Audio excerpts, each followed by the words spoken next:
राहुल गांधी पहलगाम हमले में मारे गए शुभम द्विवेदी के घर पहुंचे, जहां पर शुभम की पत्नी ऐशान्या ने राहुल गांधी को देखते ही एकदम भावुक हो गई और वो रोने लगी, जिसके बाद राहुल गांधी ने ऐशान्या को गले से लगा लिया। परिवार को राहुल गांधी ने सांत्वना दी। राहुल गांधी ने परिजनों से मुलाकात की, लेकिन उससे पहले शुभम द्विवेदी की पत्नी ऐशान्या ने राहुल गांधी को उस दिन क्या क्या हुआ था, किस तरीके से हमला हुआ था, उससे जुड़ी जानकारी भी दी और राहुल गांधी ने उनकी बातों को काफी ध्यान से सुना। इससे जुड़ी तमाम अपडेट दोस्तों सामने आ रही है, जहां पर आपको पल पल की अपडेट्स हम बता देते हैं। सबसे पहले आपको बताते हैं कि राहुल गांधी कानपुर पहुंचने से पहले अमेठी के दौरे पर थे। अमेठी का दौरा करने के बाद राहुल गांधी एयरपोर्ट से जब कानपुर पहुंचते हैं, उसके बाद वो सीधे शुभम द्विवेदी के घर जाते हैं, जहां पर शुभम की पत्नी ऐशान्या राहुल गांधी से सबसे पहले मुलाकात करती हैं और भावुक हो जाती हैं। राहुल गांधी ने ऐशान्या से मुलाकात की। इसके बाद ऐशान्या ने उन्हें घटना के बारे में बताया और बताया कि कैसे शुभम को आतंकियों ने गोली मारी।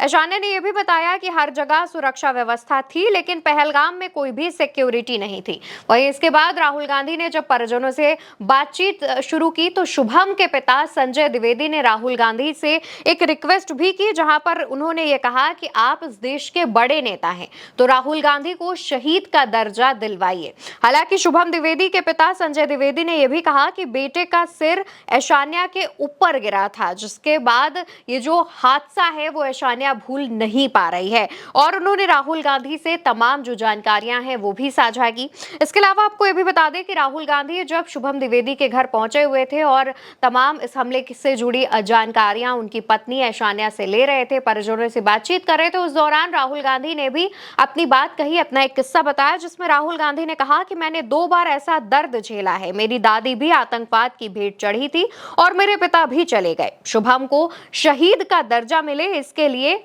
राहुल ने परिजनों से वादा किया है कि वो प्रधानमंत्री नरेंद्र मोदी को खुद एक चिट्ठी लिखेंगे और ऐसे लोगों को सम्मानित करने के लिए राहुल गांधी ने प्रधानमंत्री मोदी से सर्वदलीय बैठक में भी बात की थी, जो कि पहलगाम हमले के बाद केंद्र सरकार की तरफ से बुलाई गई थी। हालांकि दोस्तों, राहुल ने शुभम के परिवार वालों से अपने मोबाइल फोन से प्रियंका गांधी से भी बात कराई और राहुल ने कहा कि आतंकियों को कड़ी से कड़ी सजा दिलाएंगे, फिर चाहे वो जहां भी छुपे हों। राहुल गांधी के कानपुर के कार्यक्रम से जुड़े अपडेट्स लगातार सामने आ रहे हैं। राहुल जब शुभम के घर पहुंचते हैं, तो परिवार वाले कहीं ना कहीं राहुल के उपस्थिति में खुद को काफी सहज महसूस करते हैं और परिवार वालों ने लगातार राहुल से सिर्फ एक ही बात कही है कि इस हमले की पहली गोली शुभम के सर पर पड़ी थी, पहली गोली शुभम पर चली थी, जिसके बाद शुभम को शहीद का दर्जा दिलाया जाना चाहिए और इसकी मांग शुभम द्विवेदी की पत्नी ऐशान्या लगातार मीडिया से कर रही हैं। इस बीच जब नेता विपक्ष राहुल गांधी शुभम के घर पहुंचते हैं,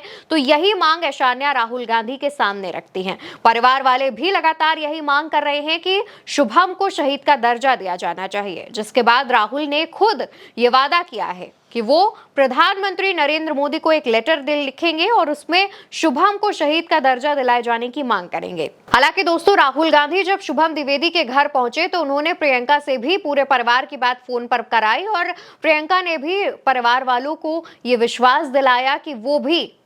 शुभम को शहीद का दर्जा दिलाए जाने की मांग सरकार से करेंगी। इससे पहले आपको बता दें कि राहुल गांधी पहलगाम हमले के पीड़ित से मुलाकात करने श्रीनगर भी पहुंचे थे, जहां पर उन्होंने हालात का जायजा लिया था, पीड़ितों से मुलाकात की थी। इसके बाद जब वो कानपुर पहुंचे हैं, तो लोग राहुल के इस कदम की काफी सराहना भी कर रहे हैं, क्योंकि लोगों को उम्मीद थी कि देश के प्रधानमंत्री या फिर प्रधानमंत्री की पार्टी से जुड़ा कोई नेता हो सकता है कि पहलगाम हमले में मृतक के परिवारों से मुलाकात करने पहुंचे, लेकिन ऐसा होता दिखा नहीं, जिसको लेकर के लोगों में गुस्सा भी है। दूसरी तरफ राहुल जब कानपुर पहुंचे, तो उनके स्वागत के लिए तमाम कांग्रेसी कार्यकर्ता मौजूद थे, जिसको लेकर के भी तमाम बातें सामने आ रही हैं। फिलहाल राहुल गांधी के इस दौरे से जुड़ी जो भी अपडेट है वो आप तक लगातार उल्टा चश्मा यूसी पहुंचाता रहेगा, इसलिए चैनल को ज्यादा से ज्यादा सब्सक्राइब करिए और वीडियो को शेयर करिए।